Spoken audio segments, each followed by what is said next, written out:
why do we fail as a nation? Because we have party policies, not the national policies. That's what I see. This has been discussed and this has been followed by our neighboring countries, India, Pakistan, Bangladesh. Bangladesh, of course, is ruled by, for the past 15, 20 years by one party. It's a different story. But Pakistan, India, there have been very instability in politics. But still, they have managed to develop the highways, roads, everything. Infrastructure. We failed because of that. And second thing, 2014 December, there was a seminar like this, where Cinnamon Lakeside, where at that time candidate Maithripala Sirisena, former president, and current president, selected president, Ranil Wickramasinghe was there. At that time I raised the question about the dairy industry. I had 32 cows. I had a farm. And when we see the dairy industry, same question I asked, saying that LDIs, when we call on Sundays, they said, we can't work. And cows doesn't get heated by seeing Saturdays and Sundays off it. It comes every 20-day cycle. So this kind of course, industrial-wise, a bit garment industry, fair enough. Late President Rana Singha Premadasa was inspiration in getting garment factory program running, and that was a boost for us. We should be grateful for him always. And my question is, sir, that we'll be able to have these kinds of policies, and what about the agriculture, which has gone to different low-level areas? We say we are an agriculture-based country, but we never give the opportunities, and especially the natural resources power. I'm into hydropower, and it took 9 years for me to get the approvals done. 9 years. Lost my golden ages, youth, but you can't help it.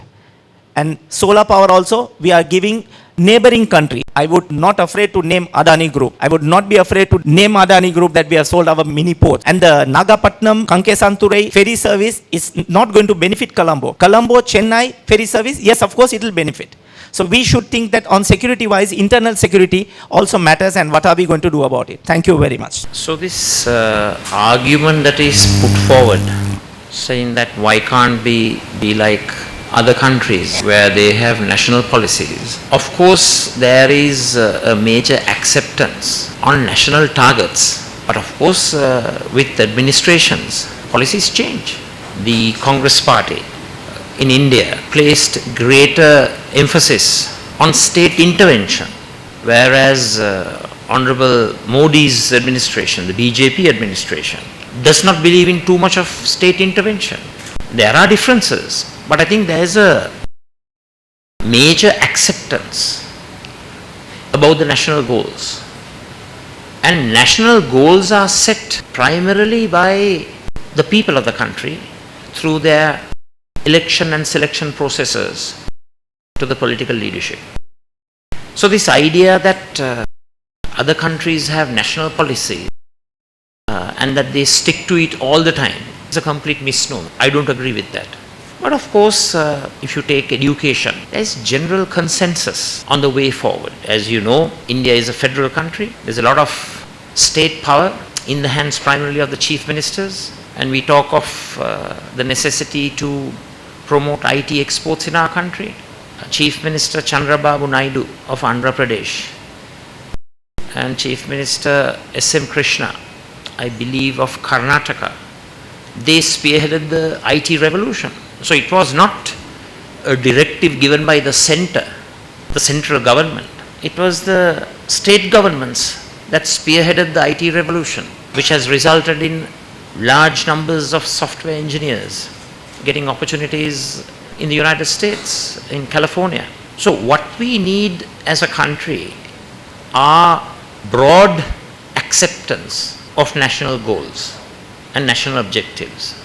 That consensus is lacking in our country. Now, we continue to place trust and faith in a very archaic and parochial education system.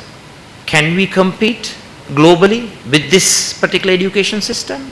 No, we can't. But when substantive changes are proposed, you have a lot of political clowns talking about patriotism and trying to object to those far-reaching changes that has to happen.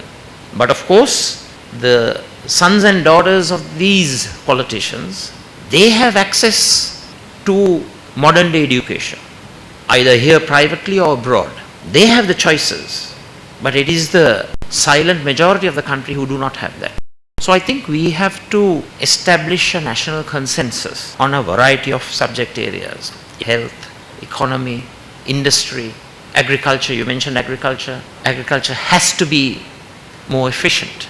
There are large numbers, if I remember correct, over 20% who are employed in this so-called agriculture field, but their contribution to continuing to decline. It's on a declining scale. So we have to look at agriculture modernization, bringing in new technology, bringing in a fast-track modernization process to make sure that we are in tune with the times. As a country, we are lagging behind most sectors. A lot of catching up to do. So that catching up has to be done by leaders and governors and public policy decision makers who actually know where they are heading, who actually have a proper comprehension, a proper understanding of the substance and nuances of politics and policies.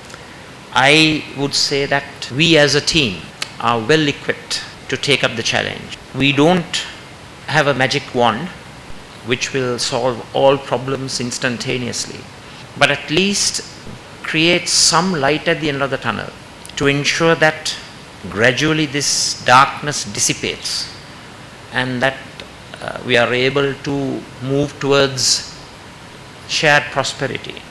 I fervently believe that our team is the best equipped to extricate our country out of this very difficult situation.